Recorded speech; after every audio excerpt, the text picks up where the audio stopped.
Ilang negosyante naman po sa Dagupan City hirap din umano sa pagtaas ng singil sa kuryente. Para sa detalye ng balitang yan, kasama natin Idol Kate Dispo.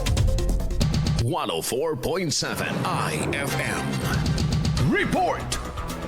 Kanya-kanyang diskarte ang mga negosyante dito sa Dagupan City kung paano nila binabudget ang kanilang bill sa kuryente. Kamakailan inanunsyo ng Dagupan Electric Corporation o DECORP ang pagtaas ng kanilang average selling rate para sa buwan ng Hunyo, kung saan mula 10 pesos 0.68 kada kilowatt hour noong nakaraang buwan ay nasa 11.71 pesos kada kilowatt hour ngayong buwan. Sa panayam ng IFM News, Dagupan sa ilang negosyante, sinabi nilang mabigat ang epekto ng pagtaas ng singil ng kuryente lalo na't nakararanas din sila ng matumal na bentahan. Bukod sa buwan ng bayarin sa kuryente, kailangan din nilang pagkasyahin ang pondo para sa pasahod sa mga empleyado at pagbili ng mga paninda. Bali, minimize yung ng mga appliance po, gaya ng ref, electric fan, ilaw.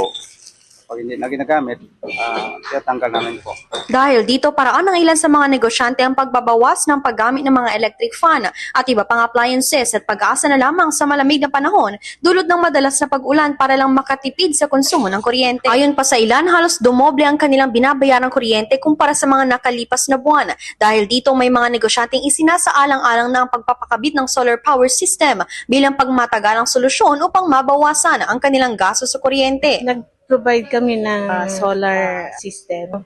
Yung dati namin binabayaran na malaking around 9,000, ngayon mga around 6,000 na lang. Ano namin yung mga staff namin na magtipid, yung mga ilaw na hindi kailangan patayin. Patuloy namang hinihikayat ng DECORP ang publiko na magsagawa ng mga hakbang sa pagtitipid ng enerhiya upang makatulong sa pagkontrol ng kanilang buwan ng konsumo at bayarin sa kuryente. Kasama mo mula rito sa IFM Dagupan, ako po si Idol Kate Dispo. Tatak, IFM.